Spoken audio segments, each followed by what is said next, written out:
Alright, my distinguished devotees of delightful destinations. Alex here, your seasoned sage of seafaring for the fabulous 50 plus, back to navigate the nautical nuances of Norwegian Viva. Today we're not just sailing, we're ascending to the apex of aquatic aristocracy. The Avon. Could the swanky sanctuary in 2025 be even more spectacular? Let's take a peek behind the velvet rope and see if we can sprinkle in a few suggestions for peak perfection.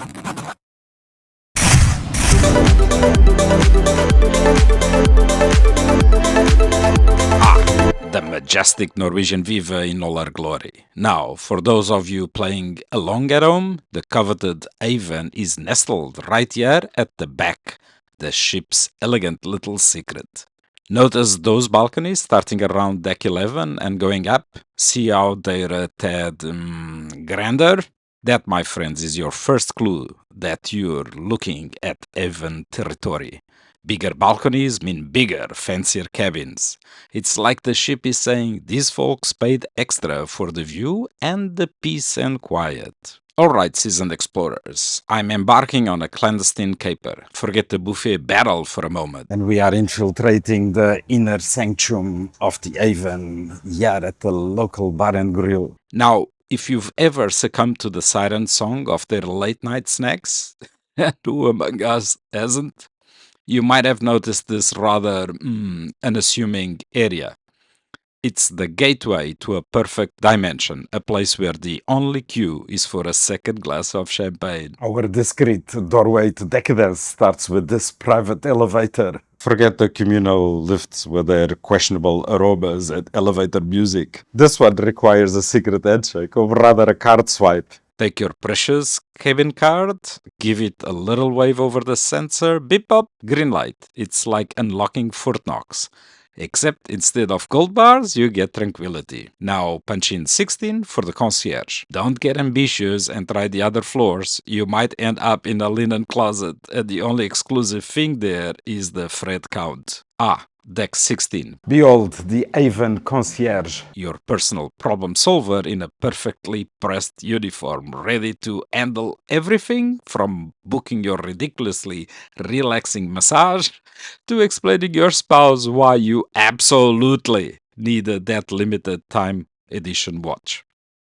They operate between a civilized 8 a.m. and a respectable 8 p.m. Because even in paradise, beauty sleep is essential for everyone. And this, my friends, is the Avon Lounge. Observe the serene color scheme, the plush seating that practically whispers, come, recline and forget your troubles. And the fact that you have to unpack. It's so peaceful here, you could probably pin drop if actually anyone used this place here in the evenings. Seriously, I've seen livelier waiting rooms at the dentist. Now, let's talk about the lifeblood of any good vacation. The bar. The Avon bar. They concoct some seriously sophisticated sips here. But prepare yourselves for a first world problem of epic proportions. No espresso machine. Not even one of those fancy self-service ones where you just press a button and bam, caffeinated bliss. Nope. You crave a cappuccino? They have to dispatch a runner to the Avon restaurant's inner sanctum. It's like ordering a complicated coffee requires a top-level security clearance. Improvement idea number 1, install a darn espresso machine. My afternoon pick-me-up shouldn't involve an internal postal service. This bar is the beating art of the Avon in the afternoons and evenings. It's where the tales of daring shore excursions and the slightly less daring tales of finding a good sun lounge are shared. Now, cast your eyes upon this elegant lounge area again. Lovely, isn't it? Yet consistently unoccupied after dark. It's like they designed it for philosophical debates that never happen. My suggestion, part 2, inject some life. A live pianist tinkling the ivories, a smooth-voiced singer serenading the sophisticated crowd. Liven things up, spread the elegant energy. Otherwise, it's just a very posh place to feel slightly lonely. And now the pièce de résistance, the culinary cathedral of the Avon restaurant. This, my friend, is where your taste buds get treated like royalty. The menu, exquisite. You could write poetry about the perfectly prepared sea bass.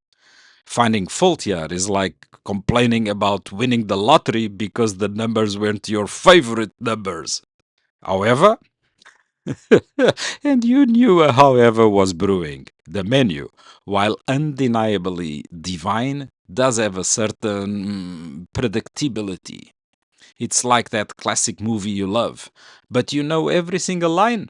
They've introduced the daily special, which is a commendable effort, but it often feels like the culinary equivalent of a polite afterthought. Either make those specials truly special, or perhaps, just perhaps, add a sprinkle of permanent novelty to the main offerings. I understand consistency is comforting. After crafting approximately 3,000 perfectly medium rare tenderloins, that chef probably dreams in beef.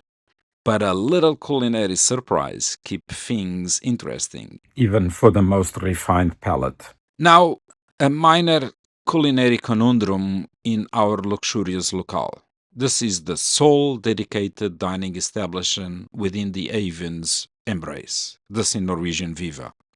So, when hunger pangs strike outside these allowed hours, you're embarking on a gastronomic quest across the ship. I would suggest canapes in the bar or lounge, a delightful notion that seems to exist primarily in the realm of suggestion.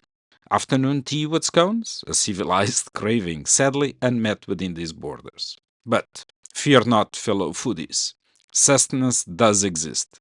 You need to engage your inner explorer and venture to the common areas. The buffet, limited hours as well. Indulge food all, also on a schedule. Aha! The Observatory Lounge. Yes, my friends, scones, jam, and clotted cream can be found on a different deck, mingling with the masses. It's a delicious detour. And this is the al fresco arena of the Avon restaurant. Imagine a balmy Caribbean breeze, the gentle murmur of the ocean, and you elegantly devouring a delectable dessert.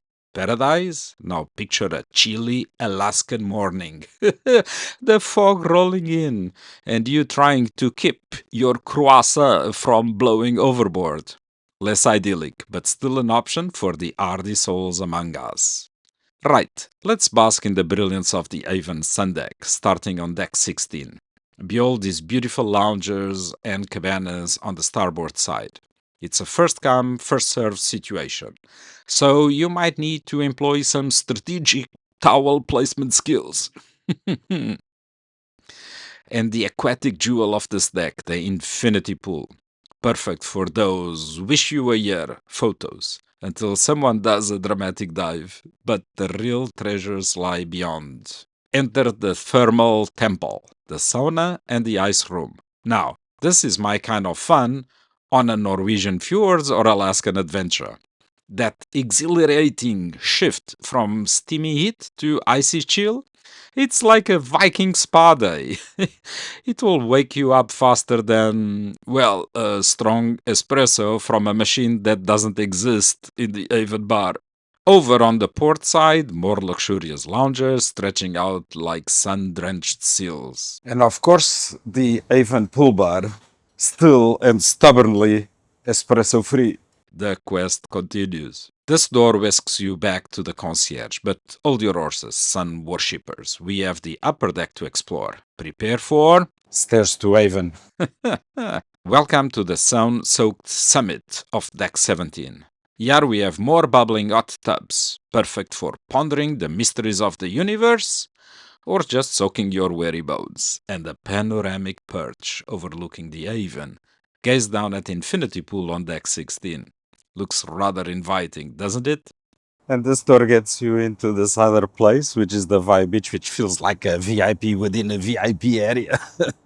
The Vibe Beach Club, another exclusive enclave requiring a special pass. It's like having a VIP section of the VIP section. The levels of exclusivity are getting delightfully dizzying. Now, for our smoking aficionados in the Avon, this is your designated sleeping area. 1, 2, 3, 4. 4 shares. That's it. For the entire Avon. On the sundeck. So, on those drizzly days in the Norwegian fjords, may the nicotine gods be ever in your favor. Right, let's unravel the riddle of traversing the Avon without the elevator. Apparently, the elevated prefer elevation. But fear not, intrepid investigators, there are secret passages. If you know where to look. Just try not to stumble into a crew meeting. Their coffee might be strong, but the conversation might be less about caviar and more about deck scrubbing. Our first covered corridor is concealed behind the lounge that's quieter than a library after hours, right after the Avon restaurant. See this unassuming door? It's practically camouflaged. Voila! The public staircase, your clandestine connection to the lower decks. Now, let's examine this secret exit from the other side. Commit this to memory, my friends. It's your emergency escape route from excessive elegance. See, told you. Just a regular door trying to blend in with its surroundings. And this, my savvy sailors, is the port side only. The starboard side remains stubbornly exclusive. Now, approach with caution when entering. This door has a mind of its own. It swings out with surprising gusto, as if to say, "Halt! Who goes there?" You need to be firm. Show it your Avon keycard swagger. So there you have it, a mostly deck-by-deck decryption of the Avon and the Norwegian Viva, seasoned with my signature blend of humor and helpful hints. Yeah, all the other decks with suites are the same. Nothing special there. Could the Avon in 2025 be even better? Absolutely. Just needs a few more caffeine options and maybe a secret map to these elusive stairwells. What are your thoughts? Share your Avons, and hopefully improvements in the comments below. Don't forget to like, subscribe for more cruising chronicles of the fabulous 50 plus. Until our next voyage, check this other video about the coffee on Norwegian.